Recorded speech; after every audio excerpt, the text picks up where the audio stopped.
Radio Tehran, শুরু হচ্ছে বিশ্ব সংবাদ।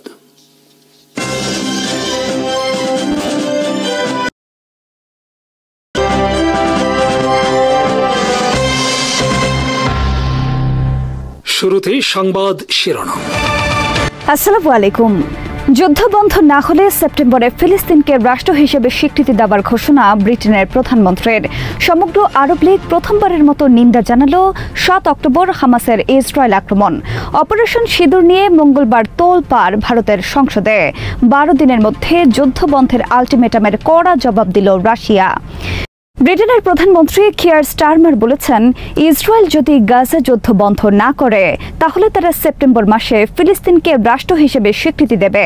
কেবল যুদ্ধবিরতি নয়, বরং গাজায় স্থায়ী শান্তি প্রতিষ্ঠা করতে হবে, যাতে তা ভবিষ্যতে 2 স্টেট সলিউশনের পথে সুগম করে। একই সাথে গাজায় বর্তমানে যে অবর্ণনীয় পরিস্থিতি বিরাজ করছে তারও অবসান ঘটাতে হবে। মঙ্গলবার মন্ত্রিসভার জরুরি বৈঠকের পর কিয়ার স্টারমার বলেন, নিরাপদ ইসরায়েলের পাশাপাশি তারা একটি স্বাধীন সার্বভৌম ফিলিস্তিন রাষ্ট্র দেখতে চায়। সম্প্রতি ব্রিটেনের 221 জন এমপি কিয়ার স্টারমারের কাছে লিখিত অনুরোধ জানান ফিলিস্তিনকে রাষ্ট্র হিসেবে স্বীকৃতি দেওয়ার জন্য।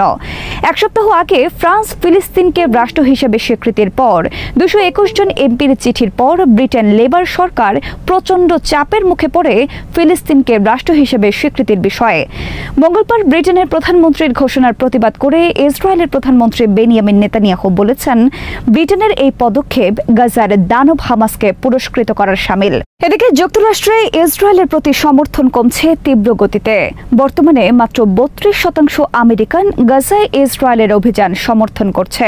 60% বেশি আমেরিকান গাজায় ইসরায়েলের অভিযানের বিরুদ্ধে।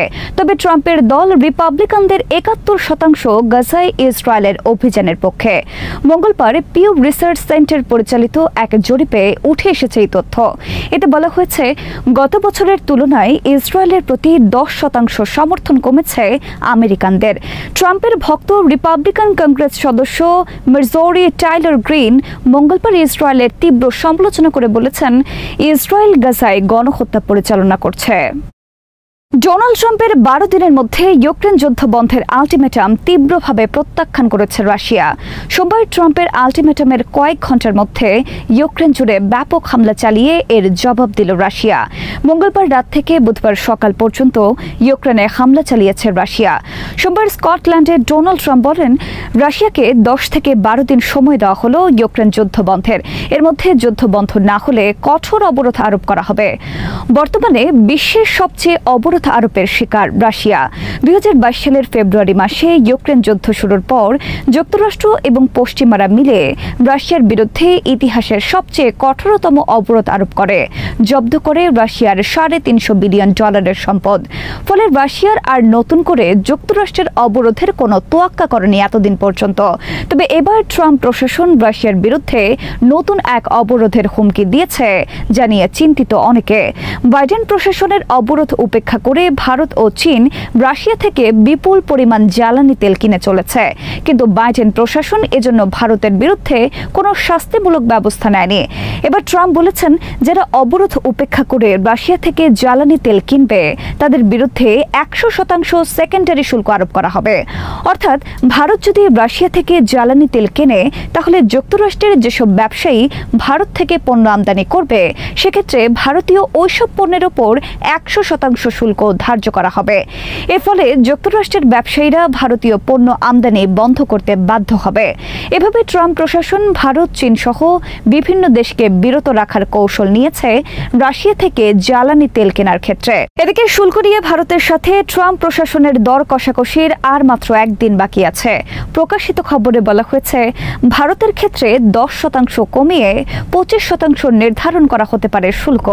যুক্তরাষ্ট্রের 25% শুল্ক আরোপ এবং রাশিয়া থেকে 30% কম দামে জ্বালানি তেল কেনার সুযোগ বন্ধ হলে ভারতীয় অর্থনীতিতে বড় ধরনের বিপর্যয় নেমে আসতে পারে বলে আশঙ্কা করা হচ্ছে। সমগ্র আরব লীগ মঙ্গলবার প্রথমবারের মতো নিন্দা জানিয়েছে 2023 সালের 7 অক্টোবর ইসরায়েলে হামাসের হামলার। আরব লীগের 22টি সদস্য দেশ এই প্রথমবারের মতো 7 অক্টোবর ইসরায়েলে হামাসের হামলার নিন্দা জানিয়ে যৌথ ঘোষণায় স্বাক্ষর করল। আরব লীগের এই যৌথ ঘোষণায় আরও স্বাক্ষর করেছে গোটা ইউরোপীয় ইউনিয়ন এবং 1 ডজনের বেশি অন্যান্য দেশ, যেখানে আরব লীগের বাইরেও কিছু মুসলিম দেশ রয়েছে। মঙ্গলবার নিউ ইয়র্ক থেকে প্রকাশ করা হয় এই যৌথ ঘোষণা। মঙ্গলবারের যৌথ ঘোষণায় বলা হয়েছে, হামাসকে নিরস্ত্র করতে হবে এবং গাজার শাসন কার্য পরিচালনা থেকে ফিরে আসতে হবে। 2 স্টেট সলিউশন তথা ইসরায়েলের পাশাপাশি ফিলিস্তিনিদের জন্য একটি স্বাধীন সার্বভৌম রাষ্ট্র প্রতিষ্ঠার লক্ষ্যে হামাসকে যুদ্ধ থেকে সরে আসতে হবে। সৌদি আরব, তুরস্ক, কাতার, মিশর, Jordan, Indonesia, Britain, Japan, Canada, Italy, Mexico, Norway, Ireland, Senegal, Brazil সহ আরও অনেক দেশ স্বাক্ষর করেছে মঙ্গলবারের ঘোষণায়। ফ্রান্স এবং সৌদি আরব একে ঐতিহাসিক হিসেবে আখ্যায়িত করেছে। সোমবার জাতিসংঘে একটি বিশেষ অধিবেশন বসে 2 স্টেট সলিউশন বিষয়ে। এরপর মঙ্গলবার আরব লীগ এই যৌথ ঘোষণা প্রকাশ করে। তবে ইসরায়েল বলেছে তারা 2 রাষ্ট্র সমাধান তথা স্বাধীন ফিলিস্তিন রাষ্ট্র প্রতিষ্ঠা মানবে না। তবে ইসরায়েলের গণমাধ্যমে ফলাও করে প্রচার করা হয়েছে 7 অক্টোবর হামাসের হামলার বিরুদ্ধে সমগ্র আরব লীগের নিন্দা জানানোর ঘোষণা। অপারেশন সিঁদুর কিছুতেই পিছু ছাড়ছে না ভারতের মোদী সরকারের। অপারেশন সিঁদুরের লাল দাগ ক্রমে কাল হয়ে এখন গভীর ক্ষতের সৃষ্টি করেছে মোদী সহ বিজেপি নেতাদের কপালে। মঙ্গলবার দিনজুড়ে উত্তপ্ত পরিস্থিতি বিরাজ করে ভারতের লোকসভার অধিবেশনে। রাহুল গান্ধী, সোনিয়া গান্ধী থেকে শুরু করে কংগ্রেসের অনেক বর্ষীয় নেতা সহ অন্যান্য বিরোধী দলের নেতাদের তীব্র বাক্যপানের শিকার হন প্রধানমন্ত্রী নরেন্দ্র মোদী থেকে শুরু করে বিজেপি সরকারের শীর্ষ কর্মকর্তারা। পশ্চিমবঙ্গের মমতা ব্যানার্জির দল তৃণমূল কংগ্রেসের সংসদ সদস্য অভিনেত্রী সায়নী ঘোষ মঙ্গলবার লোকসভায় বাংলা ভাষায় বক্তৃতা করেন। অপারেশন সিঁদুর নিয়ে কথা বলতে গিয়ে সায়নী ঘোষ বলেন, যুক্তরাষ্ট্রের প্রেসিডেন্ট ডোনাল্ড ট্রাম্প মোদীকে জোকার বানিয়ে ছেড়েছেন। অপারেশন সিঁদুর নিয়ে কংগ্রেস নেত্রী সোনিয়া গান্ধী তীব্র সমালোচনা করেছেন প্রধানমন্ত্রী মোদী, পররাষ্ট্রমন্ত্রী এস জয়শঙ্কর, প্রতিরক্ষা মন্ত্রী রাজনাথ সিং, স্বরাষ্ট্রমন্ত্রী অমিত শাহকে। সোনিয়া গান্ধী বলেন, যুদ্ধবিরতি নিয়ে ডোনাল্ড ট্রাম্প যেই দাবি করে আসছেন তার জবাব দিন আপনারা। কংগ্রেসের বর্ষীয়ান নেতা সাবেক অর্থ ও স্বরাষ্ট্রমন্ত্রী পি চিদম্বরম মোদীকে উদ্দেশ্য করে বলেন, 22 এপ্রিল পেহেলগাম ঘটনায় পাকিস্তানের সন্ত্রাসীরা জড়িত ছিল তার প্রমাণ দিন। তিনি বলেন, এই ঘটনায় ভারতের স্থানীয় সন্ত্রাসীরা জড়িত থাকতে পারে। চিদম্বরমের এই বক্তব্যের পর তীব্র হট্টগোলে ফেটে পড়ে বিজেপির সংসদ সদস্যরা। কংগ্রেস নেতা রাহুল গান্ধী মোদী সরকারের তীব্র সমালোচনা করে বলেন, যুদ্ধ শুরুর মাত্র আধা ঘন্টার মধ্যে ভারত আত্মসমর্পণ করেছে। মোদী এই যুদ্ধ শুরু করেছেন কেবলমাত্র তার নিজের ইমেজ বৃদ্ধির জন্য। মোদী তার বক্তব্যে পাকিস্তান এবং কংগ্রেসকে একই কাতারে দাঁড় করিয়ে তীব্র সমালোচনা করেন পেহেলগাম ঘটনায়। এ সময় বারবার তিনি বাধাগ্রস্ত হন কংগ্রেস সহ বিরোধী সংসদ সদস্যদের। এর আগে ভারতের পররাষ্ট্রমন্ত্রী নতুন করে আবারও সংসদে দাবি করেছেন, ভারত পাকিস্তান যুদ্ধ বন্ধে যুক্তরাষ্ট্রের প্রেসিডেন্ট ডোনাল্ড ট্রাম্প কোনো ভূমিকা পালন করেননি। পাকিস্তানের প্রধানমন্ত্রী শাহবাজ শরীফ মঙ্গলবার বলেছেন, মে মাসের যুদ্ধ ভারতীয় শ্রেষ্ঠত্বের দাবিকে গুড়িয়ে দিয়েছে। একই সাথে মিথ্যা প্রমাণিত হয়েছে তাদের অপপ্রচার। তারা বলতো, পারমাণবিক অস্ত্র ছাড়া পাকিস্তানের কাছে আর কিছুই নেই এবং এই অস্ত্র ছাড়া প্রচলিত কোনো যুদ্ধে পাকিস্তানের কোনো সক্ষমতা নেই। ভারতীয়দের এই প্রচারণার বিরুদ্ধে উপযুক্ত জবাব দিয়েছে পাকিস্তান 7 মে।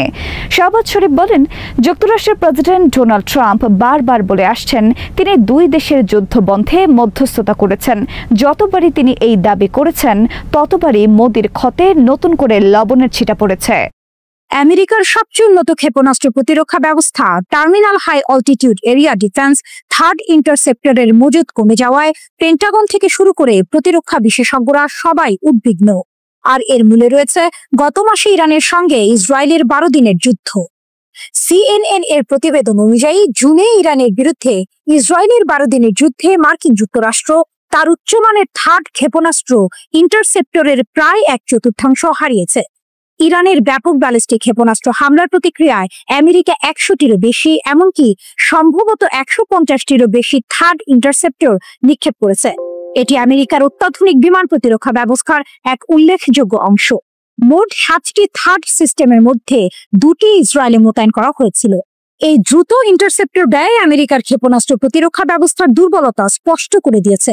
এমন এক সময়ে এই ঘটনা ঘটল যখন ইসরায়েলকে রক্ষা করার জন্য আমেরিকান জনসাধারণের সমর্থন রেকর্ড সর্বনিম্ন পর্যায়ে নেমে এসেছে।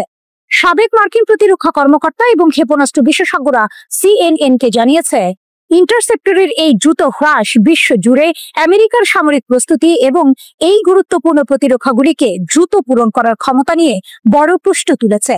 প্রতিরক্ষা বিভাগের 2026 সালের বাজেট অনুমান অনুযায়ী গত বছর মাত্র 11টি নতুন থার্ড ইন্টারসেপ্টর তৈরি হয়েছে এবং চলতি অর্থবছরে মাত্র 12টি অতিরিক্ত পাওয়ার সম্ভাবনা রয়েছে। পেন্টাগনের প্রেস সেক্রেটারি কিংসলে উইলসন অবশ্য দাবি করেছেন যে আমেরিকান বাহিনী সর্বদা বিশ্বব্যাপী অপারেশনাল প্রস্তুতি বজায় রেখেছে। তিনি অপারেশন মিডনাইট হ্যামারের সাফল্যের কথা উল্লেখ করেছেন। তবে একটি প্রাথমিক গোয়েন্দা মূল্যায়নে দেখা গেছে ইরানের পারমাণবিক স্থাপনাগুলিতে মার্কিন হামলা কর্মসূচির মূল উপাদানগুলি নির্মূল করতে ব্যর্থ হয়েছে।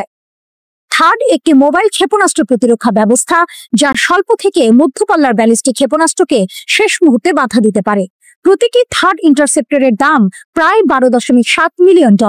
পেন্টাগন 2026 সালে 37টি থার্ড ইন্টারসেপ্টর কেনার পরিকল্পনা করেছে, যার আংশিক তহবিল আসবে সাম্প্রতিক সম্পূরক ব্যয় প্যাকেজ থেকে। তবে বিশেষজ্ঞরা বলছেন এই গতিতে উৎপাদন বাড়ানো সম্ভব নয়, আর এই ঘাটতি ভবিষ্যতে বড় নিরাপত্তা ঝুঁকি তৈরি করতে পারে। আমেরিকার জাতীয় নিরাপত্তার জন্য একটি ইহুদি ইনস্টিটিউট জিনসা এর বিশ্লেষণ অনুযায়ী মার্কিন থার্ড এবং ইসরায়েলি অ্যারো সিস্টেম ইরানের 574টি ক্ষেপণাস্ত্রের মধ্যে 201টি আটকাতে পেরেছে। এর প্রায় অর্ধেকই থার্ড দ্বারা ধ্বংস হয়েছে। এটি জনবহুল এলাকায় আঘাত হানার সময় ইসরায়েলের অ্যারো মজুদের সীমাবদ্ধতা প্রকাশ করে। জিনসা এর তথ্য বিশ্লেষণে দেখা গেছে যুদ্ধের অগ্রগতির সাথে সাথে ক্ষেপণাস্ত্র আটকের কার্যকারিতা কমে গেছে। প্রথম সপ্তাহে ইরানের ক্ষেপণাস্ত্র অনুপ্রবেশের হার ছিল 8%, যা দ্বিতীয় সপ্তাহে 16% এবং যুদ্ধবিরতি কার্যকর হওয়ার আগে যুদ্ধের শেষ দিনে 25% পর্যন্ত পৌঁছেছিল।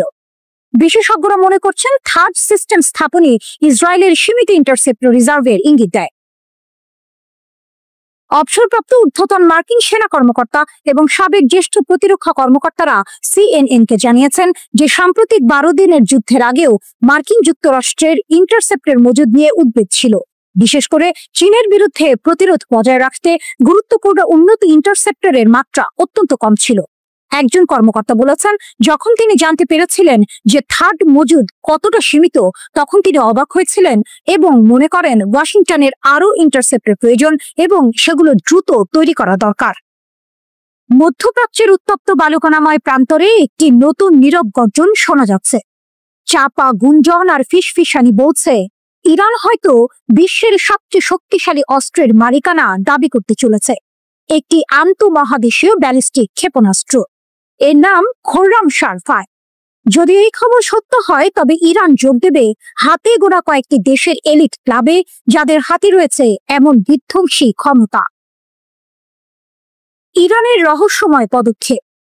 কয়েকদিন ধরে খোররামশার-5 এর ক্ষমতা নিয়ে বাতাসে ভাসছে চাঞ্চল্যকর খবর। দাবি করা হচ্ছে এই ক্ষেপণাস্ত্রের পাল্লা 12,000 কিলোমিটার, গতি ম্যাক 16 এবং এটি বহন করতে পারে 2 টন ওজনের ওয়ারহেড। ভাবুন একবার, এই পাল্লায় সমগ্র মার্কিন যুক্তরাষ্ট্র চলে আসে এর নিশানায়। এই সংখ্যাগুলো কি বাস্তব নাকি নিছকই জল্পনা? প্রশ্নটা এখানে।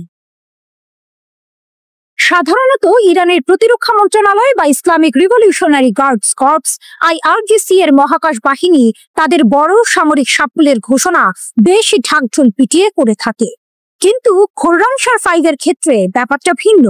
এই খবর এসেছে অনানুষ্ঠানিক সূত্র থেকে, যা রহস্য আরো বাড়িয়ে তুলেছে।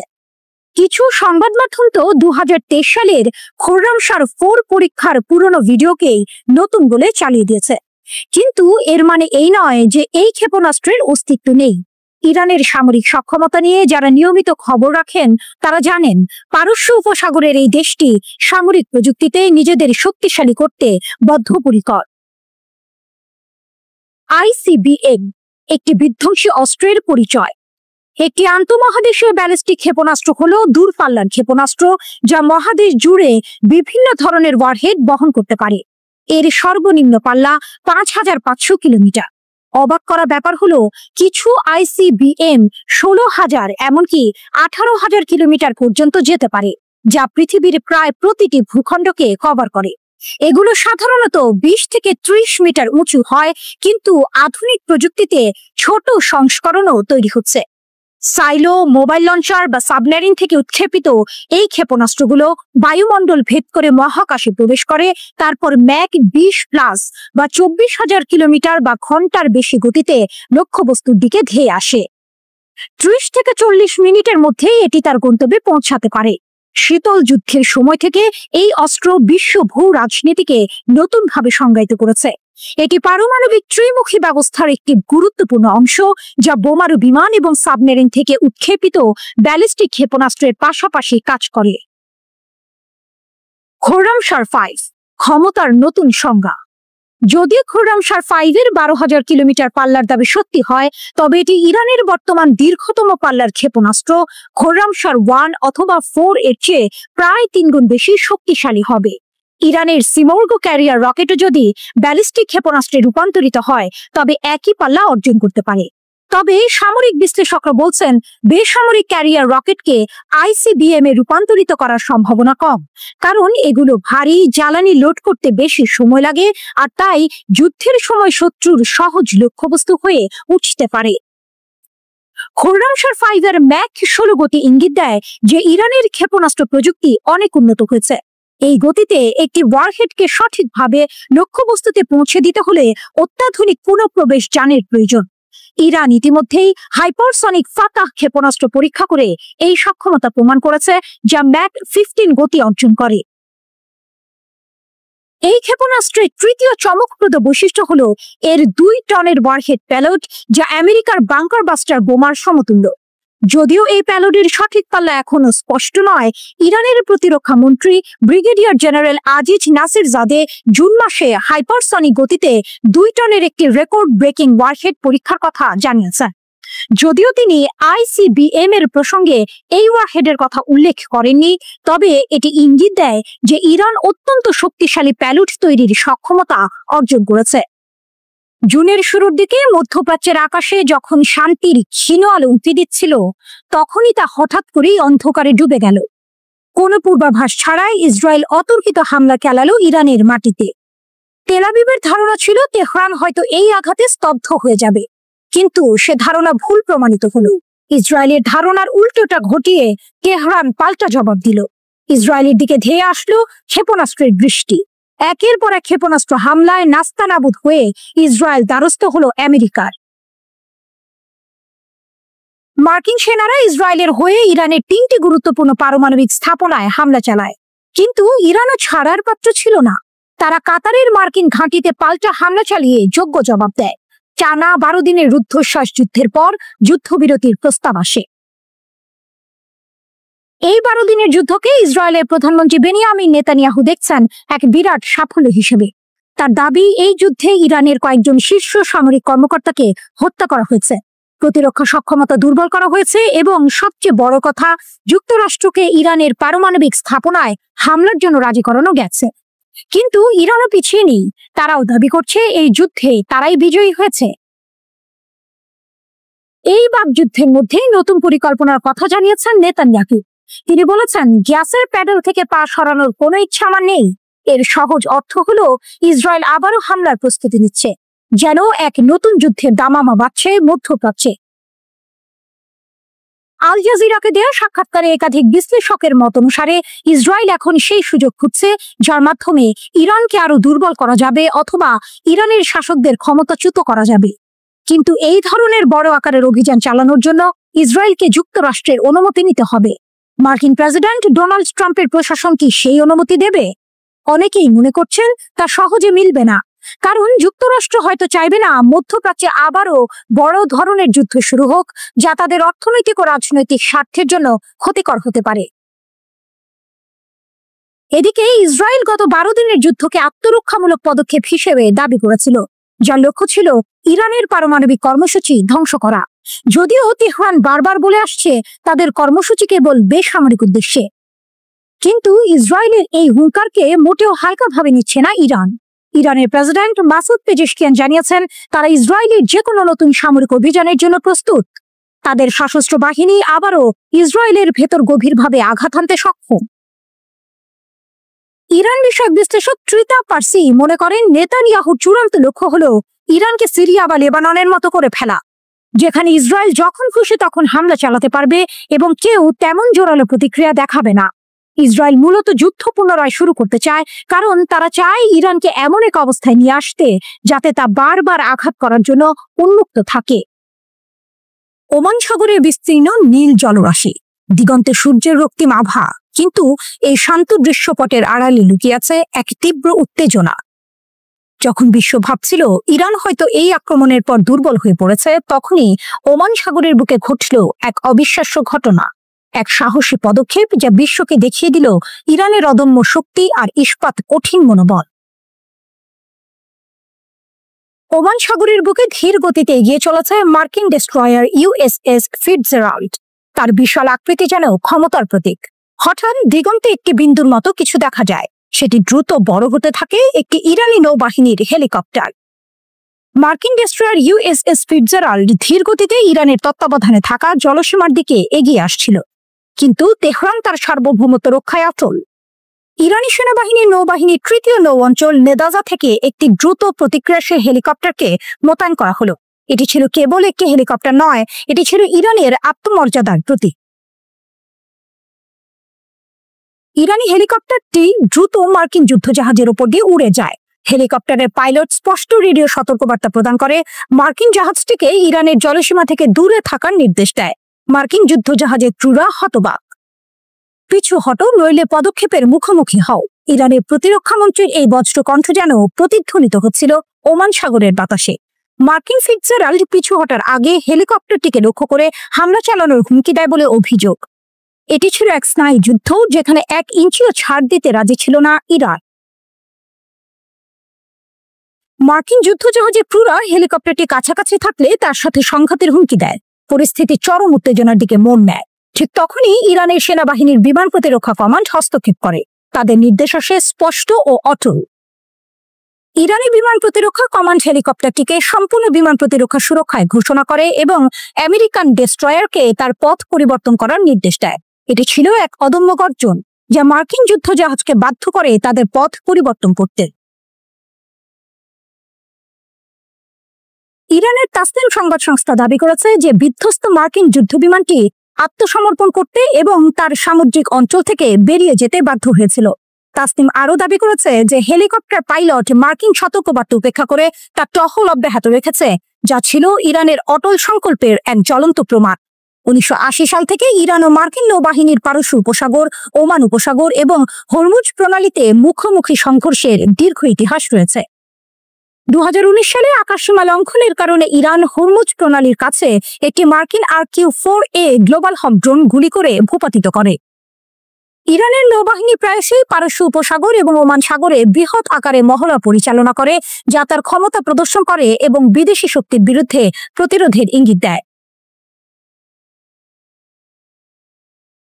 মাত্র কিছুদিন আগেই মার্কিন সমর্থিত ইসরায়েলের আকস্মিক বিমান হামলায় ইরানের মাটি কেঁপে উঠেছিল। 12 দিনের এক ভয়াবহ যুদ্ধ, যেখানে ইসরায়েল ইরানের একাধিক লক্ষ্যবস্তুতে হামলা চালায়, শীর্ষ কমান্ডার এবং পারমাণবিক বিজ্ঞানীদের হত্যা করে।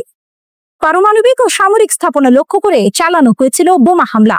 22 জুন বোমারু বিমান এবং ক্রুজ ক্ষেপণাস্ত্র নিয়ে মার্কিন যুক্তরাষ্ট্র যোগ দিয়েছিল ইসরায়েলি অভিযানে।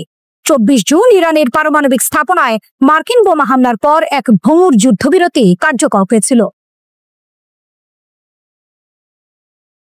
মার্কিন হামলা সত্ত্বেও ইরান এখনো পারমাণবিক অস্ত্র চায়, এক বিশেষজ্ঞের ভয়ঙ্কর সতর্কবার্তা।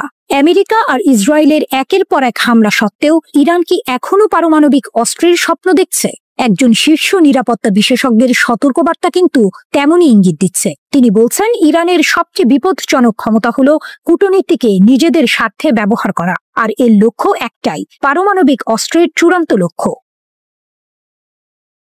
Foundation for defence of democracies এর ইরান প্রোগ্রামের senior director Behnam Ben Taleblu Fox News ডিজিটালকে বলেছেন, ইরানের পরবর্তী পদক্ষেপ হবে মেরামত, পুনর্গঠন এবং নতুন করে সবকিছু সাজানো। কিন্তু প্রশ্ন হলো, তারা এটা কিভাবে করবে? আন্তর্জাতিক সম্প্রদায়ের সাথে ফ্লার্ট করে নাকি সম্পূর্ণ অন্ধকারে চলে গিয়ে, এটা এখনো দেখার বাকি, তিনি যোগ করেন। গত মাসে ইরানের পারমাণবিক কর্মসূচিতে মার্কিন যুক্তরাষ্ট্র এবং ইসরায়েলের হামলার পর ফোর্দো, ইস্পাহান এবং নাতানজ পারমাণবিক স্থাপনা গুরুতরভাবে ক্ষতিগ্রস্ত হয়েছে বলে সরকারি মুখপাত্র ফাতেমে মোহেজেরানি নিশ্চিত করেছেন। তবে ক্ষতির পরিমাণ নিয়ে সন্দেহ রয়েছে, বিশেষ করে হামলার আগে ইরান কঠোর সুরক্ষিত স্থাপনা থেকে কোনো সমৃদ্ধ ইউরেনিয়াম বা সেন্ট্রিফিউজ সরিয়ে নিতে সক্ষম হয়েছিল কিনা তা নিয়ে প্রশ্ন উঠছে। যদিও ট্রাম্প প্রশাসন দাবি করেছে যে তারা 3টি স্থাপনা নিশ্চিহ্ন করে দিয়েছে, ইসরায়েলি কর্মকর্তারা বলছেন তারা পরিস্থিতি নিবিড়ভাবে পর্যবেক্ষণ করছেন। মার্কিন যুক্তরাষ্ট্র এবং ইসরায়েলের বিশেষজ্ঞরা বিশ্বাস করেন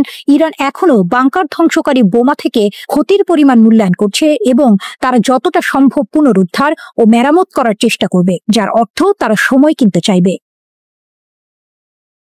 বেন তালেবুলু বলেছেন, নিঃসন্দেহে সরকার এখনো একটি কূটনৈতিক কৌশল তৈরি করবে যা কাউকে আটকে রাখার জন্য এবং এই সরকারের জন্য যতটা সম্ভব সময় বের করার জন্য ডিজাইন করা হবে। রাষ্ট্রপতি ডোনাল্ড ট্রাম্প আলোচনা শুরু হতে পারে বলে ইঙ্গিত দিলেও ইরান এখনই আলোচনার জন্য তাড়াহুড়ো করতে নারাজ। ইরানি পররাষ্ট্রমন্ত্রী আব্বাস আরাকচি সিবিএস নিউজকে এক সাক্ষাৎকারে বলেছেন, আমি মনে করি না যে আলোচনা এত তাড়াতাড়ি পুনরায় শুরু হবে। কূটনীতির দরজা কখনোই বন্ধ হবে না।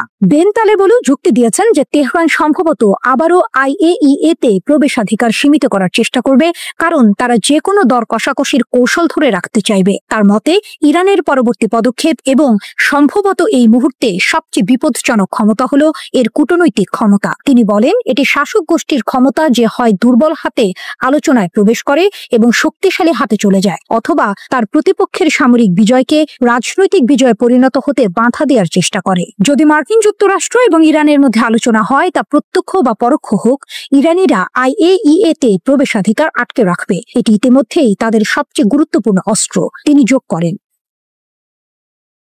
বেন তালেবুলু ব্যাখ্যা করেছেন, IAEA কে দর কষাকষির একটি মাধ্যম হিসেবে ব্যবহার করা ইরানকে কেবল তার পারমাণবিক কর্মসূচি পুনঃপ্রতিষ্ঠার জন্য সময় নষ্ট করতে সাহায্য করে না। বেন তালেবুলু সতর্ক করে দিয়েছেন যে ইরান তার পারমাণবিক উচ্চাকাঙ্ক্ষা ছেড়ে দেবে না। তিনি উল্লেখ করেছেন, 1980-এর দশকে ইরাকের সাথে যুদ্ধের সময় তেহরানের নিরাপত্তা ব্যবস্থা সম্পূর্ণরূপে পরিবর্তিত হয়েছিল। তার সবকিছুই তখন থেকে শুরু হয়েছিল ব্যালিস্টিক ক্ষেপণাস্ত্র কর্মসূচি, ড্রোন কর্মসূচি, সামুদ্রিক আগ্রাসন, আন্তর্জাতিক সন্ত্রাসী যন্ত্রপাতি এবং পারমাণবিক কর্মসূচি সবই 1980-এর দশকে শুরু হয়েছিল। তিনি বলেন, এই পারমাণবিক কর্মসূচি পুনরুজ্জীবিত করে ইরান একটি চূড়ান্ত প্রতিরোধক খুঁজছিল। ইরানি শাসন ব্যবস্থার এই বিশেষজ্ঞ সতর্ক করে দিয়েছেন যে ভূ রাজনৈতিক লক্ষ্য অর্জনের জন্য ইরানের পারমাণবিক কর্মসূচি বিকাশের 40 বছরের আবেগ মার্কিন সামরিক হস্তক্ষেপের কারণে পরিবর্তিত হবে না।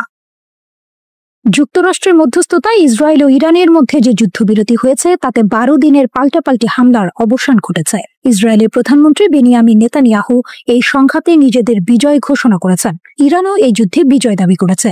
ইসরায়েলের দিকে 500টিরও বেশি ব্যালিস্টিক মিসাইল এবং প্রায় 1100টি ড্রোন হামলা চালায় ইরান। এত বিপুল সংখ্যক ক্ষেপণাস্ত্র ও ড্রোন হামলায় ইসরায়েলের অত্যাধুনিক ক্ষেপণাস্ত্র প্রতিরক্ষা ব্যবস্থা আয়রন ডোম পুরোপুরি কার্যকর ছিল না। ইসরায়েলি সংবাদ মাধ্যমগুলো জানিয়েছে, ইসরায়েলের ক্ষেপণাস্ত্র প্রতিরোধের হার কমে গিয়েছিল, তবে এর মূল কারণ স্পষ্ট নয়। ধারণা করা হচ্ছে ইসরায়েল তাদের ব্যয়বহুল ইন্টারসেপ্টর মিসাইলগুলো খুব প্রয়োজন ছাড়া ব্যবহার না করার কৌশল নিয়েছিল। টেলিগ্রাফের এক প্রতিবেদনে বলা হয়েছে, ইরানের 5 শতাধিক ক্ষেপণাস্ত্রের মধ্যে 222টি ঠেকাতে ইসরায়েলের প্রায় $1.5 বিলিয়ন খরচ হয়েছে।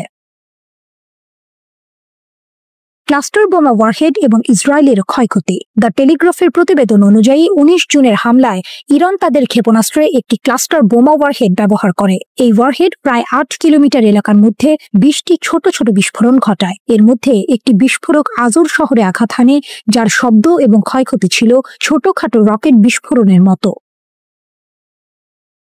ইরানের ক্ষেপণাস্ত্র সক্ষমতা বৃদ্ধি এবং ইসরায়েলের উদ্বেগ। একজন ইসরায়েলি সামরিক কর্মকর্তা জানিয়েছেন, ইরান প্রায় 400 ক্ষেপণাস্ত্র লঞ্চার ব্যবহার করেছিল, যার মধ্যে ইসরায়েল 200টিরও বেশি ধ্বংস করতে সক্ষম হয়। এতে ইরানের ক্ষেপণাস্ত্র অভিযানে কিছুটা হলেও বাধা সৃষ্টি হয়েছে। তবে তিনি ইরানের ক্ষেপণাস্ত্র উৎপাদন নিয়ে গভীর উদ্বেগ প্রকাশ করেছেন। তিনি বলেন, সংঘর্ষের শুরুতে ইরানের কাছে প্রায় 2000 থেকে 2500 ব্যালিস্টিক ক্ষেপণাস্ত্র ছিল, তবে তারা দ্রুত গণ উৎপাদন কৌশলের দিকে এগোচ্ছে। আগামী কয়েক বছরের মধ্যে তাদের ক্ষেপণাস্ত্রের মজুদ 8000 থেকে 20,000-এ উন্নীত হতে পারে। এই তথ্য ইসরায়েলের জন্য নতুন মাথা ব্যথার কারণ হয়ে দাঁড়িয়েছে।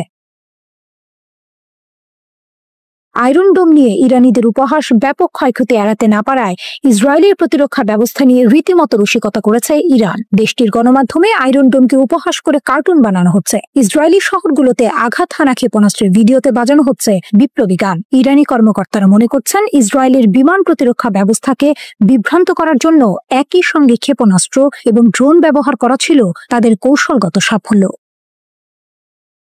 ইরানের আত্মবিশ্বাস তুঙ্গে। ইরানের রাষ্ট্রীয় টিভিতে আইআরজিসির deputy commander in chief major general Ali Fazli দাবি করেছেন, ইসলামী বিপ্লবের ৪৭ বছরের ইতিহাসে ইরান সবচেয়ে ভালো প্রতিরক্ষামূলক অবস্থানে রয়েছে। সামরিক প্রস্তুতি, অপারেশনাল সংহতি এবং যোদ্ধাদের মনোবলের দিক থেকে আমরা আগে কখনো এতটা উঁচুতে ছিলাম না। যদিও ইরানের ক্ষেপণাস্ত্র ও ড্রোন ভিত্তিক প্রতিরোধ ব্যবস্থা কিছুটা কৌশলগত শক্তি দেখিয়েছে, কিন্তু এর বড় ধরনের দুর্বলতাও উন্মোচিত হয়েছে। আধুনিক বিমান ও বৈদ্যুতিক যুদ্ধের সক্ষমতা আছে, এমন শক্তির বিরুদ্ধে শুধু এই ব্যবস্থা সেভাবে কাজ করে না। এই কৌশলগত ঘাটতি পূরণে ইরান এখন জরুরি ভিত্তিতে রাশিয়ার S-400 আকাশ প্রতিরক্ষা ব্যবস্থা ও Su-35 যুদ্ধ বিমান সংগ্রহের উদ্যোগ নেবে বলে ধারণা করা হচ্ছে। একই সঙ্গে চীনের কাছ থেকে যুদ্ধ বিমান নেওয়ার বিষয়টিকেও ইরান এখন বিবেচনা করবে, কেননা সম্প্রতি ভারত পাকিস্তান সংঘাতের সময় চীনের যুদ্ধ বিমান সক্ষমতা প্রমাণ করেছে।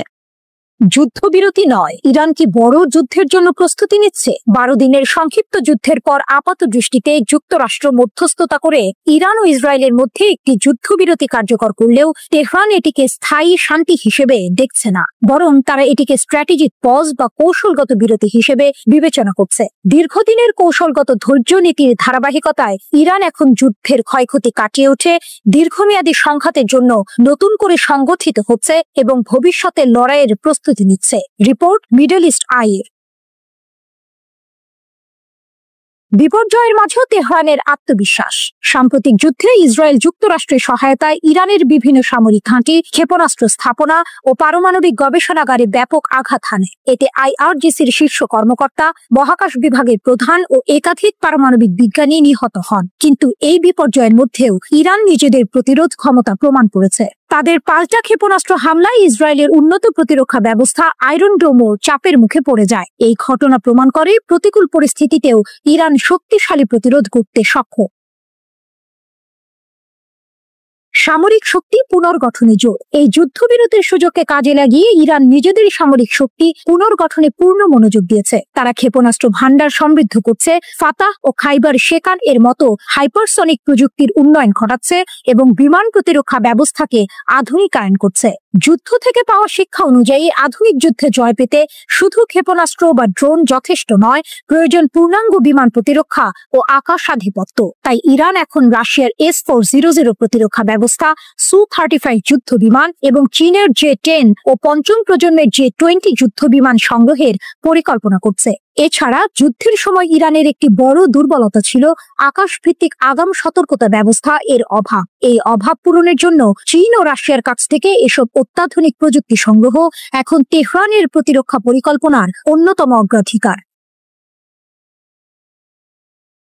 কূটনীতির ময়দানে ইরানের নতুন চাল। সামরিক প্রস্তুতির পাশাপাশি ইরান আন্তর্জাতিক কূটনীতির ময়দানেও নিজেদের অবস্থান জোরদার করতে চাইছে। তারা ইসরায়েল ও যুক্তরাষ্ট্রের বিরুদ্ধে আন্তর্জাতিক বিচার আদালতে মামলা করার প্রস্তুতি নিচ্ছে। অভিযোগ, তারা ঘোষণাহীন যুদ্ধ শুরু করেছে এবং আন্তর্জাতিক আইন অনুযায়ী সুরক্ষিত পারমাণবিক স্থাপনাগুলোতে আঘাত হেনেছে। তেহরান স্পষ্ট জানিয়ে দিয়েছে, এই বিচারিক প্রক্রিয়া পূর্ণাঙ্গ না হওয়া পর্যন্ত তারা পারমাণবিক আলোচনায় ফিরবে না। এরই মধ্যে ইরান আন্তর্জাতিক পরমাণু শক্তি সংস্থা IAEA এর সঙ্গে সহযোগিতা স্থগিত করেছে। তারা সংস্থার তদারকি ব্যবস্থাকে পক্ষপাতদুষ্ট আখ্যা দিয়েছে। এমনকি যুদ্ধ শুরুর আগেই তারা গোপনে বিপুল পরিমাণ সমৃদ্ধ ইউরেনিয়াম নিরাপদ স্থানে সরিয়ে ফেলেছে বলেও জানা গেছে। যেহেতু কোনো স্থাপনায় তেজস্ক্রিয়তার লক্ষণ পাওয়া যায়নি, ধারণা করা হচ্ছে এই ইউরেনিয়াম মজুদ এখনো অক্ষত রয়েছে, যা ভবিষ্যতে কৌশলগত চাপ তৈরির অস্ত্র হিসেবে ব্যবহৃত হতে পারে। কৌশলগত ধৈর্য সময়কে অস্ত্রে পরিণত করা। ইরান এখন কেবল যুদ্ধের ক্ষতি কাটিয়ে উঠছে না, বরং ধাপে ধাপে সামরিক, কূটনৈতিক ও মনস্তাত্ত্বিক লড়াইয়ের প্রস্তুতি নিচ্ছে। তাদের বিশ্বাস, সময়ের সঙ্গে সঙ্গে ইসরায়েল আরো বেশি আন্তর্জাতিক ও অভ্যন্তরীণ চাপে পড়বে, আর সেই সময়কেই তারা কৌশলগতভাবে ব্যবহার করতে চায় নিজেদের পক্ষে ভারসাম্য টানতে। তেহরানের কাছে কৌশলগত ধৈর্য মানে শুধুই অপেক্ষা নয়, বরং এটি সময়কে একটি শক্তিশালী অস্ত্রে পরিণত করে ধাপে ধাপে প্রতিপক্ষকে দুর্বল করার দীর্ঘমেয়াদী এক রাজনৈতিক ও মনস্তাত্ত্বিক যুদ্ধ নীতি। ইরান কেন এখনো বিপজ্জনক? ইসরায়েল ইরান সংঘাতের পর বিশ্ব জুড়ে প্রশ্ন উঠেছে, ইরান কি সত্যিই দুর্বল হয়ে পড়েছে? বিশেষজ্ঞরা বলছেন, পারমাণবিক স্থাপনায় মার্কিন হামলা এবং তাদের সহযোগীদের দুর্বল করে দেয়া হলেও ইরান এখনো মারাত্মক বিপজ্জনক। টাইমস অফ ইসরায়েলের বিশ্লেষণ। 12 দিনের এই সংঘাতের ফলস্বরূপ ইরানের পারমাণবিক স্থাপনাগুলোতে মার্কিন বিমান হামলা চালানো হয়। The institute for national security স্টাডিজের সিনিয়র ইরান গবেষক বেনি সাপ্তির মতে, হামলায় ইরানের কিছু গুরুত্বপূর্ণ স্থান ক্ষতিগ্রস্ত হয়েছে এবং অস্ত্র উৎপাদন বিলম্বিত হতে পারে। কিন্তু সাপ্তি দাবি করেছেন, এই হামলা হুমকির প্রকৃতি মৌলিকভাবে পরিবর্তন করেনি। তিনি বলেছেন, ইরানের শাসনের মূল ভিত্তি এখনো অটুট রয়েছে এবং তারা আবার শক্তিশালী হয়ে উঠতে পারে। 22 জনের মার্কিন হামলায় ইরানের ভূগর্ভস্থ ইউরেনিয়াম সমৃদ্ধকরণ সুবিধাগুলো লক্ষ্যবস্তু করা হয়েছিল। এর মধ্যে নাতানজ, ইস্পাহান এবং বিশেষভাবে ফোর্দোর গভীরে থাকা সেন্ট্রিফিউজ অ্যারো ছিল। এই সুবিধাগুলোই ইরানের অস্ত্র গ্রেড ইউরেনিয়াম তৈরির মূল চাবিকাঠি। জর্জিয়া টেকের পারমাণবিক প্রকৌশল অধ্যাপক ডক্টর আনা এরিকসন ব্যাখ্যা করেছেন যে এই আক্রমণ বিপজ্জনক মাত্রায় ইউরেনিয়াম সমৃদ্ধ করার জন্য ব্যবহৃত সেন্ট্রিফিউজগুলোর ওপর ছিল। তিনি বলেছেন, ইরান দীর্ঘকাল ধরে সেন্ট্রিফিউজ প্রযুক্তিতে পরিমাণ এবং গুণগত উভয় ক্ষেত্রেই বিনিয়োগ করেছে। আক্রমণের আগে ইরান প্রায় 6500টি IR-2M, 4000টি IR-4 এবং 3000টিরও বেশি IR-6 সেন্ট্রিফিউজ পরিচালনা করেছিল। এই উন্নত মডেলগুলোর গতি এবং গোপনীয়তা উভয় ক্ষেত্রেই পুরানো IR-1 ডিজাইনকে ছাড়িয়ে যায়। উদাহরণস্বরূপ IR-6 প্রতি বছর 10টি পৃথকীকরণ ইউনিট উৎপাদন করতে পারে, যা ইরানে কয়েক সপ্তাহের মধ্যে 60% সমৃদ্ধকরণ থেকে অস্ত্র গ্রেড উপাদানে স্থানান্তরিত করার ক্ষমতা দেয়। নতুন IR-9 সেন্ট্রিফিউজ, যা এখনো পরীক্ষার পর্যায়ে রয়েছে, সেই উৎপাদনকে 5 গুণ বাড়াতে পারে। এরিকসন আরও জানিয়েছেন যে আক্রমণের আগেই ইরানের কাছে প্রায় 400 কিলোমিটার উচ্চ সমৃদ্ধ ইউরেনিয়াম মজুদ ছিল, যা 10টি পারমাণবিক বোমার জন্য যথেষ্ট। এই মজুদ অক্ষত আছে কিনা তা এখনো অজানা। সংঘাতের সময় ইসরায়েল ইরানের ক্ষেপণাস্ত্র কর্মসূচিকেও লক্ষ্যবস্তু করেছে। তারা দাবি করেছে, ইরানের ক্ষেপণাস্ত্র উৎপাদন ক্ষমতা উল্লেখযোগ্যভাবে হ্রাস পেয়েছে এবং কমপক্ষে 2027 সাল পর্যন্ত দীর্ঘপাল্লার অস্ত্র উৎপাদনের ক্ষমতা বিলম্বিত হয়েছে। কিন্তু সাপ্তি সতর্ক করে বলেছেন, এই ব্যর্থতাগুলো নিয়ে আত্মতুষ্টিতে ভোগা উচিত নয়। তার মতে, এটি কেবল ক্ষেপণাস্ত্র বা পারমাণবিক কর্মসূচির বিষয় নয়, এটি শাসন ব্যবস্থার স্থিতিশীলতার বিষয়। তিনি উল্লেখ করেছেন, মার্কিন যুক্তরাষ্ট্র এবং ইসরায়েলি হামলা IRGC জেনারেল সদর দফতর এবং এভিন কারাগারকেও লক্ষ্য করেছিল। সম্প্রতি সংঘটিত 12 দিনের যুদ্ধে ইসরায়েলের অন্তত 5টি সামরিক স্থাপনায় ইরানি ক্ষেপণাস্ত্র সরাসরি আঘাত হানে বলে রাডার তথ্যের ভিত্তিতে জানিয়েছে ব্রিটিশ সংবাদ মাধ্যম দ্য টেলিগ্রাফ। ইসরায়েল কর্তৃপক্ষ এসব স্থাপনায় ক্ষেপণাস্ত্র আঘাত হানার কথা এখন পর্যন্ত প্রকাশ্যে স্বীকার করেনি। দেশটির কঠোর সামরিক সেন্সরশিপ আইনের কারণে এসব তথ্য দেশটির গণমাধ্যমে প্রকাশ করাও নিষিদ্ধ। যুক্তরাষ্ট্রের ওরেগন স্টেট ইউনিভার্সিটির একদল গবেষক এই স্যাটেলাইট রাডার তথ্য বিশ্লেষণ করেছেন। তারাই উদ্ধার করা নতুন এই তথ্যগুলো দ্য টেলিগ্রাফকে জানিয়েছেন। ইরান যেন রণহুঙ্কার দিল। তাদের শীর্ষ সামরিক মুখপাত্র ব্রিগেডিয়ার জেনারেল আবুল ফজল শেখার্চি সাফ জানিয়ে দিয়েছেন, পশ্চিম এশিয়ায় অবস্থিত মার্কিন যুক্তরাষ্ট্র এবং ইসরায়েলের সকল সামরিক ঘাঁটি ইরানের হামলার আওতায়। শেখার্চি দাবি করেছেন, সাম্প্রতিক সংঘাতের জন্য মার্কিন যুক্তরাষ্ট্রই মূল দায়ী এবং ইরান তার আত্মরক্ষার জন্য ধ্বংসাত্মক প্রতিশোধ নিতে প্রস্তুত। শেখার্চি আল মায়াদিনকে দেয়া এক সাক্ষাৎকারে বলেছেন, ইরান যুদ্ধ শুরু করেনি, কিন্তু প্রতিপক্ষের ধ্বংসাত্মক হামলার জবাবে 12 দিনের মধ্যে কার্যকরভাবে পাল্টা জবাব এনেছে। তিনি জোর দিয়ে বলেন, এই পাল্টা হামলায় শত্রুদের উল্লেখযোগ্য ক্ষতি হয়েছে। তার মতে, শক্তিশালী ইরানি প্রতিশোধমূলক অভিযান সহ্য করার পরেই প্রতিপক্ষরা যুদ্ধবিরতিতে বাধ্য হয়েছে। তিনি দাবি করেছেন, সংঘাত শেষ হওয়ার আগে শেষ ক্ষেপণাস্ত্র এবং ড্রোন ইরানি নিক্ষেপ করেছিল। শেখার্চি দাবি অনুযায়ী অসংখ্য ইসরায়েলি সামরিক, নিরাপত্তা এবং গবেষণা কেন্দ্র সম্পূর্ণরূপে ধ্বংস হয়ে গেছে। শুধু তাই নয়, তিনি কাতারের আল উদেইদ বিমান ঘাঁটিতে অবস্থিত মার্কিন বাহিনীর মারাত্মক ক্ষয়ক্ষতির কথাও জানিয়েছেন। সবচেয়ে চমকপ্রদ তথ্য হলো, শেখার্চি বলেছেন, শত্রুদের বেশিরভাগ ক্ষয়ক্ষতি কঠোরভাবে গণমাধ্যম থেকে গোপন রাখা হয়েছে। তিনি পশ্চিমা গণমাধ্যমের বিশ্বাসযোগ্যতা নিয়ে প্রশ্ন তুলেছেন এবং চ্যালেঞ্জ করে বলেছেন, শত্রুরা যদি সত্যি গণতান্ত্রিক এবং সৎ হয়, তাহলে তাদের ক্ষয়ক্ষতি বিশ্বের কাছে প্রকাশ প্রকাশ করতে দিন। তার মতে ইরানি ড্রোন এবং ক্ষেপণাস্ত্র বিশ্বের সবচেয়ে উন্নত বিমান প্রতিরক্ষা ব্যবস্থাকেও ভেদ করতে সক্ষম হয়েছে এবং ইসরায়েলের আকাশ সীমা আমাদের কাছে হয়েছে। শেখার্জি নিশ্চিত করেছেন ইরানের অনেক হামলা কৌশলগত লক্ষ্যবস্তুতে আঘাত হেনেছে এবং তেহরানের কাছে এখনো আরো অনেক কৌশলগত লক্ষ্যবস্তু রয়েছে। তিনি বলেছেন আঘাতপ্রাপ্ত লক্ষ্যবস্তুর প্রকৃতির কারণে শত্রুদের মনোবল ভেঙে পড়েছে। তার দাবি ইসরায়েলি সামরিক বাহিনীকে নিজেদের আশ্রয় কেন্দ্রে ফিরে যেতে হয়েছে, সাধারণ বসতি স্থাপনাকারীরা নয়। এছাড়াও তিনি প্রকাশ করেছেন যে ইরানি বাহিনী অনেক মার্কিন ও ইসরায়েলি ড্রোন ভূপাতিত করেছে। শেখার্জি স্পষ্টভাবে সতর্ক করেছেন ইরান যে কোনো নতুন আগ্রাসনের প্রচেষ্টার বিরুদ্ধে ধ্বংসাত্মক শক্তির সাথে প্রতিক্রিয়া জানাতে দৃঢ় প্রতিজ্ঞ। তিনি আবারও জোর দিয়ে বলেছেন পশ্চিম এশিয়ায় অবস্থিত মার্কিন ও ইসরায়েলি ঘাঁটিগুলো ইরানের ফায়ার রেঞ্জের মধ্যে। শেখার্জি মার্কিন যুক্তরাষ্ট্র, ইসরায়েল এবং তাদের সমর্থকদের যুদ্ধবিরতি লঙ্ঘনের বিরুদ্ধে কঠোর হুঁশিয়ারি দিয়েছেন। তিনি বলেছেন যে কোনো ভুলের জবাব বিধ্বংসী হবে এবং ইরানের প্রতিশোধ আগের চেয়েও বেশি ধ্বংসাত্মক হবে, যেখানে নতুন এবং অপ্রত্যাশিত সামরিক কৌশল ব্যবহার করা হবে। তিনি স্পষ্ট করে বলেছেন যে কোনো ভুল বা আগ্রাসনের ক্ষেত্রে আমরা সমস্ত লাল রেখা অতিক্রম করব, অর্থাৎ ইরান তাদের সীমা অতিক্রম করতে মোটেই দ্বিধা করবে না। ইরানের প্রতিরক্ষা সক্ষমতা নিয়ে শেখার্জি গর্ব করে বলেছেন দেশটির উন্নত এবং ধ্বংসাত্মক সামরিক শক্তি রয়েছে। তারা স্বাধীনভাবে অস্ত্র তৈরি করে, দ্রুত আপডেট করে এবং দীর্ঘস্থায়ী সংঘাতে জড়াতে ভয় পায় না। তিনি প্রতিশ্রুতি দিয়েছেন আমাদের বিজ্ঞানী এবং প্রকৌশলীরা বিদেশি সহায়তা ছাড়াই অত্যাধুনিক অস্ত্র তৈরি করতে পারেন এবং ইরানের অস্ত্রাগার যে কোনো সংঘাতের ফলাফল পরিবর্তন করতে পারে। মার্কিন যুক্তরাষ্ট্রকে হুঁশিয়ারি দিয়ে তারা বলেছেন তারা যে কোনো আগ্রাসনের প্রতিক্রিয়ায় ইরানের তিক্ততার স্বাদ পাবে। আপনি কি জানেন বিখ্যাত ইরানি লেখক জালাল আল আহমদ একবার ইসরায়েল ভ্রমণ করেছিলেন এবং ভ্রমণ সম্পর্কে বই লিখেছিলেন? জালাল কেন ইসরায়েল গিয়েছিলেন জানেন? কিব্বুৎজ দেখতে। Originally associated with communism, the kibbutz is perhaps the most influential idea to come out of what is now Israel. The first kibbutz began 1963 সালে জালাল এবং তার স্ত্রী সিমিন দানেশভার 2 দিনের জন্য ইসরায়েলের ইলাত হাসাকের কিব্বুৎজে গিয়েছিলেন। Travel to the Province of আজরাইল বইতে জালাল বলেছেন যে এই কিব্বুৎজগুলো ইসরায়েলের বেঁচে থাকার ভিত্তি। এখন প্রশ্ন হচ্ছে কিব্বুৎজগুলো ইসরায়েলের কাঠামোতে কী ধরনের ভূমিকা পালন করে?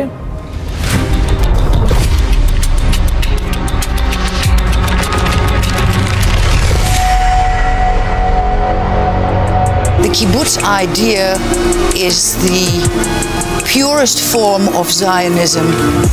কিব্বুৎজের একটা অংশ কৃষিকাজ করত, যারা সবকিছু যৌথভাবে ভোগ করত। In this community here, everyone shares everything, from money to cars and even laundry. যারা দর্শন এবং অর্থনীতি নিয়ে পড়াশোনা করেছেন তারা জানেন কমিউনিস্ট সমাজের বৈশিষ্ট্য হচ্ছে সেখানে শ্রেণী বিভেদ থাকবে না। কিন্তু এই বৈশিষ্ট্য আপাত দৃষ্টিতে আকর্ষণীয় মনে হলেও কমিউনিস্ট সমাজের একটি বড় দুর্বলতা রয়েছে, অর্থাৎ এই ধরনের সমাজ ব্যবস্থা বিশ্বের কোথাও বাস্তবায়িত হয়নি, সোভিয়েত ইউনিয়ন এবং চীনেও নয়। কিন্তু এমন একটি জায়গা আছে যারা দাবি করে যে তারা এ ধরনের শ্রেণী বৈষম্যহীন সমাজ তৈরি করতে সক্ষম হয়েছে, আর সেটা হচ্ছে ইসরায়েলের ভেতরে কিব্বুৎজিম।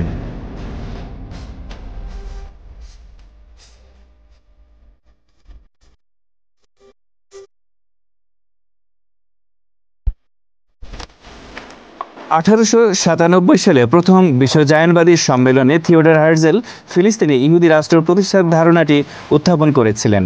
রাষ্ট্র প্রতিষ্ঠার জন্য ভূমি প্রয়োজন। 1901 সালে পঞ্চম বিশ্ব জায়নবাদী সম্মেলনে নবপ্রতিষ্ঠিত ইহুদি রাষ্ট্রে জমি কেনার অর্থ প্রদানের জন্য ইহুদিদের জাতীয় তহবিল JNF প্রতিষ্ঠা করা হয়। তহবিলের উদ্দেশ্য ছিল ফিলিস্তিনে জমি কেনার জন্য বিশ্বজুড়ে ইহুদিদের কাছ থেকে অর্থ সংগ্রহ করা। 1907 সালে JNF ব্রিটেনে একটি কোম্পানি প্রতিষ্ঠা করে। החליטה עיריית קריית מלאכי להעניק לארגון קק"ל אנגליה תעודת הוקרה על פועלם ועל חזונם. ফিলিস্তিনেও কোম্পানির একটি অফিস ছিল, যার প্রধান ছিলেন আর্থার রুপিন নামে একজন জার্মান ইহুদি সমাজবিজ্ঞানী। আর্থার রুপিনকে ইসরায়েলি কিব্বুৎজ আন্দোলনের জনক বলা হয়। রুপিন প্রুশিয়ান সাম্রাজ্যে জার্মান বসতি স্থাপনের ধারণা দ্বারা অনুপ্রাণিত হয়েছিল। আর্থার রুপিন দেখল প্রুশিয়ান সরকার জার্মান অভিবাসীদের আর্থিক সাহায্য দেয় এবং পোলিশ অধ্যুষিত এলাকায় বসতি স্থাপনের জন্য জমি দেয়, যাতে ধীরে ধীরে পোল্যান্ডবাসীকে এই অঞ্চল থেকে উৎখাত করা যায়।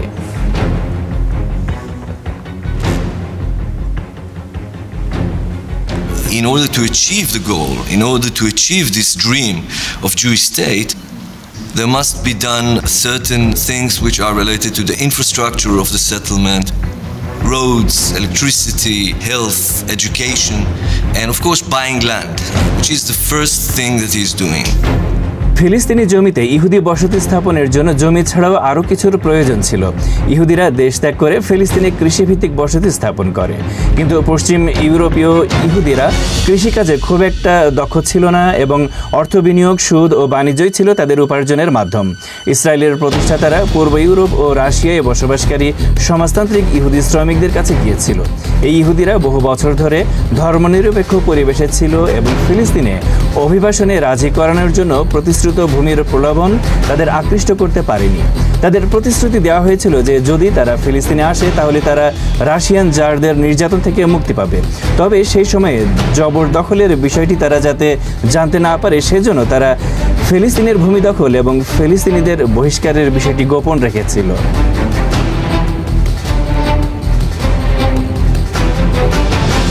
Landbesitz ist die wichtigste Grundvoraussetzung, um sich in Palästina verwurzeln zu können.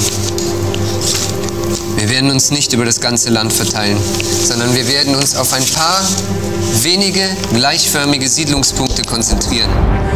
1909 সালে 17 এবং 18 বছর বয়সী 9 জন ছেলে এবং 2 মেয়ের একটি দল, যার নেতৃত্বে ছিল ইউসুফ বাসেল নামে 16 বছর বয়সী এক ছেলে, তারা গালিলি সাগরের দক্ষিণে উম্মে জুনিয়া নামক একটি ফিলিস্তিনি গ্রামের কাছে জমি কিনেছিল এবং একটি যৌথ খামার শুরু করেছিল। এভাবেই প্রথম কিবুৎস তৈরি করা হয়েছিল এবং তারা এর নামকরণ করেছিল দেগানিয়া আলিফ, যার অর্থ শস্য খামার। প্রথম বিশ্বযুদ্ধ শুরু হওয়ার আগে ফিলিস্তিন অটোমান সাম্রাজ্যের অংশ ছিল।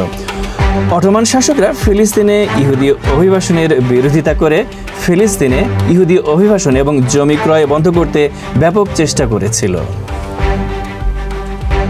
اليهود شعب عظيم ونحن نستطيع أن نستفيد من مدارسهم ومن معارفهم وثرواتهم وخبراتهم، لكن عليهم أن يحصلوا على الجنسية من الدولة العثمانية والعيش في أماكن مختلفة من الإمبراطورية।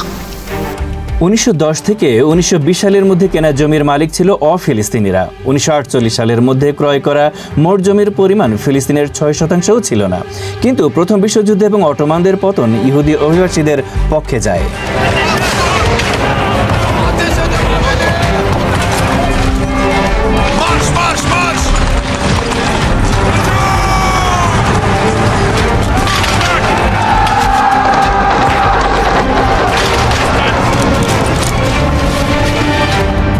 অটোমানদের পতনের পর ফিলিস্তিনের নিয়ন্ত্রণ নেয় ব্রিটেন এই অঞ্চলে ইহুদি অভিবাসীদেরকে স্বাগত জানিয়েছিল এবং তাদের জন্য জমি অধিগ্রহণের শর্তও সহজ করে দিয়েছিল। 1917 সালে ব্রিটিশ পররাষ্ট্র সচিব বেলফোর ঘোষণা করেছিলেন ব্রিটিশ সরকার ফিলিস্তিনে ইহুদি রাষ্ট্র প্রতিষ্ঠায় সম্মত হয়েছে। এরপর ইহুদি অভিবাসনের প্রক্রিয়া ত্বরান্বিত হয় এবং ফিলিস্তিনি ভূখণ্ডে একের পর এক কিব্বুৎজিম প্রতিষ্ঠিত হয়। ইহুদি বসতি স্থাপনকারীদের জন্য আরও জমি প্রদান এবং নতুন কিব্বুৎজিম তৈরির জন্য ইহুদি নেতারা ব্রিটিশদের কাছে পরিত্যক্ত এবং সরকারি মালিকানাধীন জমি ইহুদিদের হাতে হস্তান্তর করতে বলেছিল। এভাবেই 1920 সালের শেষ নাগাদ ইহুদি অভিবাসীদের সংখ্যা প্রায় 1,50,000-এ পৌঁছেছিল।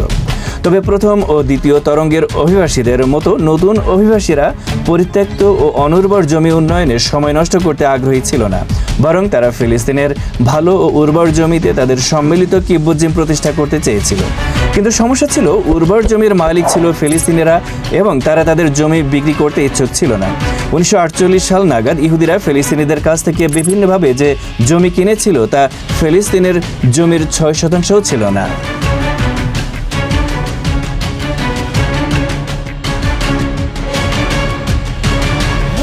قرنين وأكثر والحركة الصهيونية المسيحية غير اليهودية ابتدأت قبل الصهاينة اليهود بالادعاء أنه فلسطين لا يوجد فيها أحد، شراذم بدو، شراذم فلاحين، لا يوجد شعب ولا يوجد حضارة، لا يوجد زراعة، والإزاء والأخبار أنه لا يوجد شيء في فلسطين يستحق الذكر. هذا سبق حتى مولد هرزل هذا الكلام. এখান থেকে কিব্বুৎজ শ্রমিক ইউনিয়নের নেতারা এই সিদ্ধান্তে উপনীত হয় যে সমাজতান্ত্রিক ধারণা বাদ দিয়ে সাম্রাজ্যবাদী ধারণা অবলম্বন করতে হবে, বল প্রয়োগ ও সহিংস আচরণ করতে হবে এবং জোরপূর্বক জমি তার মালিকদের কাছ থেকে কেড়ে নিতে হবে। কিব্বুৎজ ইউনিয়নের নেতারা ধীরে ধীরে ফিলিস্তিনিদের উৎখাত শুরু করে। কিব্বুৎজ আন্দোলনের জনক রুপিন বলেছিল, ফিলিস্তিনে আমাদের বসতি স্থাপনের জন্য জমি দরকার, কিন্তু ভবিষ্যতে জমি কেনা কঠিন হবে, কারণ যে জমি আছে তা ঘন বসতিপূর্ণ আরব জমি, তাই আরবদের বের করে দিতে হবে। কিব্বুৎজিমের সমাজতান্ত্রিক নেতারা নীতি পরিবর্তন করে সহিংস হয়ে ওঠায় ধীরে ধীরে ফিলিস্তিনিদের প্রতিরোধ দানা বাঁধতে শুরু করে, যার মধ্যে সবচেয়ে বিখ্যাত ছিল 1930-এর দশকে শেখ ইজ্জাদ্দিন আল কাসাম কর্তৃক শুরু করা আন্দোলন। অন্যদিকে কিব্বুৎজিমের নেতারাও ইহুদি ও মুসলমানরা সবাই সমান এই নীতি থেকে সরে এসে সশস্ত্র গেরিলা গোষ্ঠী তৈরি করে। আহাদুত হাভোদা বা শ্রমিক ইউনিয়ন ছিল প্রথম ইহুদিবাদী শ্রমিক ইউনিয়নগুলোর মধ্যে একটি, যারা অস্ত্র হাতে নিয়েছিল এবং ফিলিস্তিনিদের দমনের জন্য কুখ্যাত হাগানা সন্ত্রাসী বাহিনী গঠন করেছিল। এই ইউনিয়নের প্রধান ছিল একজন শ্রমিক ডেভিড বেন গুরিয়ান। পরে সে ইসরায়েলের প্রথম প্রধানমন্ত্রী হয়েছিল। ইসরায়েল প্রতিষ্ঠার পর হাগানা ইসরায়েলি সেনাবাহিনীর মূল কেন্দ্র হয়ে ওঠে এবং হাগানার অভিজাত ইউনিটের বেশিরভাগ সদস্য কিব্বুৎজ ইউনিয়নের সদস্য ছিল।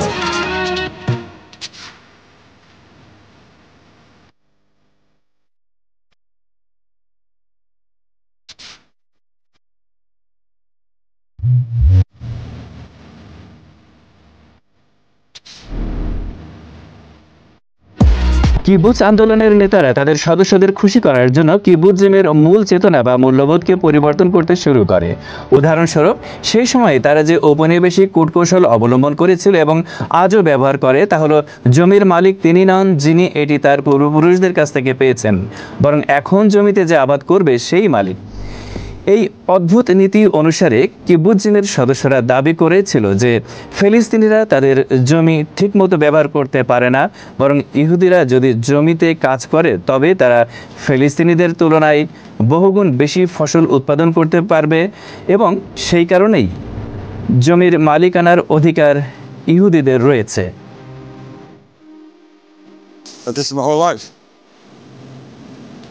It was not only the place, but the idea. কিব্বুৎজিমের জমি দখলকে ন্যায্যতা দেওয়ার জন্য আরেকটি স্লোগান উচ্চারিত হয়েছিল, মানুষবিহীন ভূমি ভূমিবিহীন মানুষের জন্য। এই স্লোগানের প্রবর্তক ছিল ইসরায়েল জ্যাং উইল নামে একজন ব্রিটিশ ইহুদি। অবশ্য এই স্লোগানের অনুপ্রেরণার উৎসও ছিল ইউরোপীয় ঔপনিবেশিক পুঁজিপতিরা।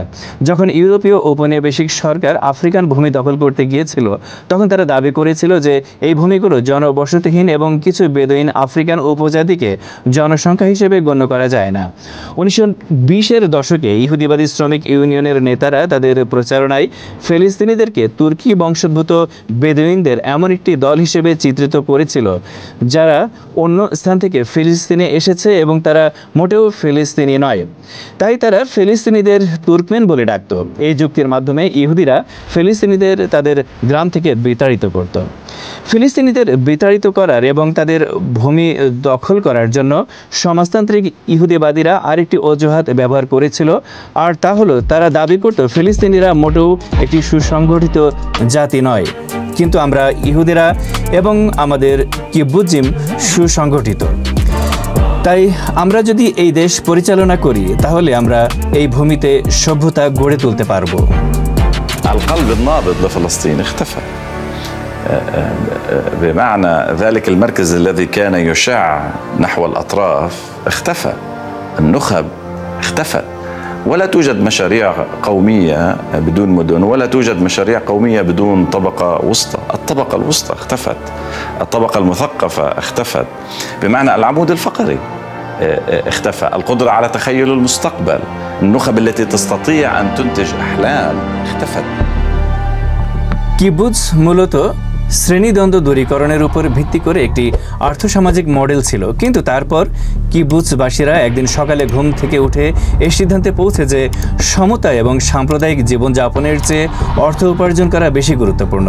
কিব্বুৎজিম মূলত পুঁজিবাদের বিরুদ্ধে লড়াই করার জন্য নির্মিত হয়েছিল, কিন্তু কয়েক দশক পরে তারা অস্ত্র এবং উন্নত সামরিক উৎপাদনকারী স্টার্ট আপগুলোর পুঁজিবাদী কেন্দ্রে পরিণত হয়। যেমন কিবুৎজ বেইত আলফা, যার প্রাথমিক অর্থনীতি কৃষিভিত্তিক ছিল, এখন সামরিক সরঞ্জাম উৎপাদনে পরিণত হয়েছে এবং তারা সম্প্রতি জিম্বাবুয়ের রবার্ট মুগাবের সরকারের কাছে বিদ্রোহী জনতাকে দমনের জন্য সরঞ্জাম বিক্রি করেছে। বিশ্লেষকরা কিবুৎজ বেইত আলফার কৃষি থেকে সামরিক শিল্পে রূপান্তরকে ইসরায়েলের সমাজতন্ত্র থেকে পুঁজিবাদী মূল্যবোধে ধাবিত হওয়া বলে মনে করছেন। It starts with trying to be more assertive already in Europe in defending Jewish communities from anti-Semitic attacks. And that's where they become more physical, if you want, in their wish to create a Jew that is not just a victim of pogroms and anti-Semitism, but one who can defend himself. And I think that's the part I could relate to, you know, as a Jew today. I can understand it. You don't want to be all the time under attacks of Christians in Europe who attack you just because you are a Jew. The problem was that they took 270টি কিব্বুৎজিমে প্রায় 1,25,000 থেকে 1,30,000 মানুষ বাস করে, যা তাদের মোট জনসংখ্যার 2.5%। ইসরায়েলের সমস্ত শিল্প উৎপাদনের প্রায় 9% এবং কৃষি উৎপাদনের 40% এই কিব্বুৎজিমের মাধ্যমে পরিচালিত হয়। It was a commune. Everything was shared. The principle was that each would take only according to needs and contribute as much as they can. That was the desire. That was the হামাসের হামলার সময় গাজা সীমান্তের কাছে অবস্থিত কয়েকটি কিব্বুৎজিম Israeli সেনাদেরকে সহায়তা করেছিল, তবে তারা বেশিরভাগই কিব্বুৎজিমের বাসিন্দাদের রক্ষা করাকে অগ্রাধিকার দিয়েছিল। ইসরায়েলে বর্তমানে যে কিব্বুৎজিম রয়েছে তাদের বেশিরভাগই বছরের পর বছর ধরে উগ্র সাম্প্রদায়িক চিন্তা লালন করে এবং তাদের সবকিছুই বেসরকারীকরণ করা হয়েছে। অনেক কিব্বুৎজ প্রধান এখন বেসরকারি কোম্পানির শেয়ার হোল্ডার ও পরিচালক এবং বহুজাতিক কর্পোরেশনের সাথে কাজ করে। সেই সাথে কিবুৎজ এখন এমন কিছুতে পরিণত হয়েছে যা একসময় এড়িয়ে যেত। শ্রোতা বন্ধুরা, বিশ্ব সংবাদে এই ছিল আমাদের সর্বশেষ আয়োজন। সঙ্গে থাকার জন্য আপনাদের সবাইকে অসংখ্য ধন্যবাদ।